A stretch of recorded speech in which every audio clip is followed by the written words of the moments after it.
হয় নমস্কাৰ বন্ধুসকল আপোনালোকক সকলোকে মোৰ অন্যটা ভিডিঅ' পিজিচি আছামলৈ স্বাগতম জনাইছোঁ মই পাৰ্থ চাংমাই আপোনালোকে নিশ্চয় ভালে কুশলে আছে ময়ো ভালে আছোঁ বহুত দিনৰ মূৰত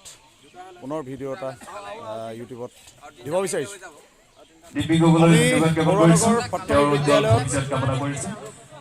কাৰ্যসূচীৰে সোণালী জয়ন্তী আয়োজন কৰিছে বৰুৱানগৰ আৰু মিলংপৰাবাসী ৰাইজে আজি প্ৰথম দিনাৰ কাৰ্যসূচী ইতিমধ্যে চলি আছে আৰু গোটেই পৰিৱেশটো আপোনালোকক দেখাব বিচাৰিছোঁ কি কাৰ্যসূচী হ'ব আৰু কি হৈ গ'ল আটাইখিনি আপোনালোকক ক'ম আৰু আপোনালোকে ভিডিঅ'টো চাই থাকক তেতিয়া গম পাব আৰু সাজু হৈ থাকিব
তোমাৰ